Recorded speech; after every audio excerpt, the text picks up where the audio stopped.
Ooh, hi. Um, Stephen and Ghoul, the CineGuy here. Welcome to a new episode. If you're wondering why I'm so cold, it's because we're not. We're in Kansas anymore, Toto. We're in Alaska during the California Gold Rush. Oh my gosh. It's already getting to me. Oh, because this is The Call of the Wild. Here we have a book adaptation starring Harrison Ford and a CGI dog. I know, it's laughable, right? I mean, seriously.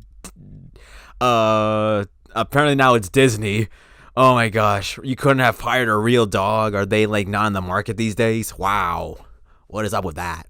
But aside from the heavy visual effects, this has to be one of the most beautiful adventure films in a long time, especially one involving dogs. I mean, when was the last good dog movie out there? I know, you can't think of any right now. I guess you can say Homeward Bound, and we don't talk about that A Dog Something series. Like, come on, that was just an excuse to get Josh Gad to voice a dog. But here it's got everything. It's got heart, drama, courage, and the need to find your rightful place in this world. And it's all done so well. It follows this dog named Buck who gets kidnapped from his pampered life of wealth into the snowy mountains of Alaska, where he slowly transitions from like domesticated dog into this like wild leader, pretty much like his true purpose in life. And there's like gold involved and a crazy Dan Stevens, but we'll get to that later. So we meet Buck, a giant Saint Bernard Retriever type. I don't really know what brand of dog this guy is. And yeah, he lives with a wealthy family in like a huge mansion. He's very spoiled, and of course he causes trouble. But once he gets kidnapped and brought to Alaska, he has to learn how to, adapt to this whole like wild life. And that's where his character development comes into. He starts to, become this different dog than he was. Like, he's supposed to be this wild thing. He's not supposed to like live in a house and everything. No, he's supposed to be free and have a mind of his own. Like, no master, just Buck. Like, the best thing about this film is that Buck has no idea what he's got himself into. He doesn't know anything about the wildlife. Anything that's guiding him is this giant, like, black wolf that serves like a spirit guide to him.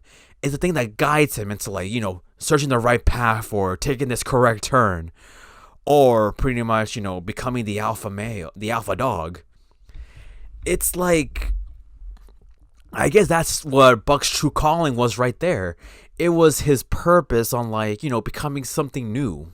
And the way he was able to gain respect from like other dogs, especially his sled team, is just remarkable. Like, he just gained their trust and became their leader simply because he was nice to them. The leader Spitz was just a bully, and what does Buck do? He shares his food with them, and breaks an ice, like makes a hole in the ice just to feed them fresh water. Like, this dog cares about people, and that's what makes them like him. That big showdown between Spitz and Buck was just, oh my gosh, like, to see who the alpha dog was. Like, Spitz just wanted to, like, be like, hey, I'm the leader, you can't take my title. And Buck was like, there's a new leader in town. And you know what? I loved how the way Buck stood up for himself and showed everyone that, aside from everything, he has found his true calling. And he is one hell of a sled dog leader. I mean, he helps them get to the town on time, and he saves them from avalanches. This dog, this is not the dog we met in the beginning. No. Especially with that wolf pack, like when he reaches uncharted territory, he gains their trust by saving one of them.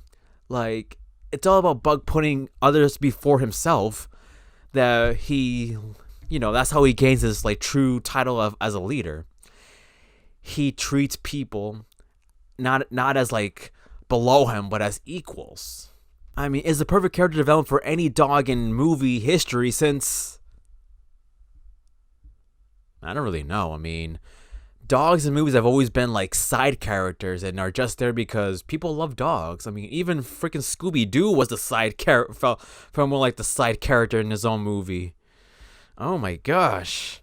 So, look at that. I applaud Call of the Wild for actually, turning a dog into a main protagonist rather than just there on the screen being like, oh, cute, a dog. Now, of course, this isn't merely a dog film. No, it's an adventure movie. All right, we get to explore like these beautiful landscapes, which were pretty much created by a computer graphic, but they look pretty nice and they really make you wanna, drop everything, pack a bag, and just go on an adventure. I mean, this all, lights up when Buck runs into Harrison Ford, his character, and they decide to explore uncharted territory just for the heck of it. Let's go on an adventure. And here they find like a little cottage to call home, and like, they're just enjoying their life of like, being free. And their friendship really proves that, dogs are a man's best friend. Like, Buck helps Ford overcome, his drinking and comforts him whenever he's grieving over his dead son from years ago. Buck is there to like, teach Ford the bright sides of life. And instead of just throwing it all away, because Ford, he decided to like, become a hermit just to like, basically he was waiting to die. He just wants to live on his own, hoping that like, his life would end there. And Buck was there to teach him that no, it's about so much more. And of course, it showcases the difference between man and dogs. Buck just wanted a new place in this world. And while Ford had to learn, the values of life. Now, there is a massive ounce of human greed right there in Dan Stevens' antagonistic character, this like rich scumbag who just wants this like fabled gold that's in this like, uncharted territory.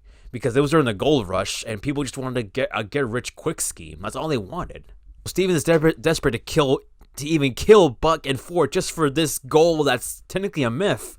Even though Ford and Buck did find the gold. But you know what he does? Even though they find a lot of it, he only keeps a handful of it in his pocket. He tells the rest of the river. Why? Because like he said, check it out, groceries for the rest of my life. It's all a man ever needs. So you see, there's more to life than wealth. And that's exactly what Buck and Ford have been searching for in this little journey of theirs. So overall, it's a glorious little adventure movie that really redeems 2020 after that Doolittle disaster. I mean, can that even be called an adventure movie? That was just a CGI animal film. Same as Call of the Wild, only Call of the Wild does it better. Yeah. You have a nice time watching this film, and as you embrace its themes and cheer for technically a man in a motion capture suit, but he did this so well that you're cheering for Buck.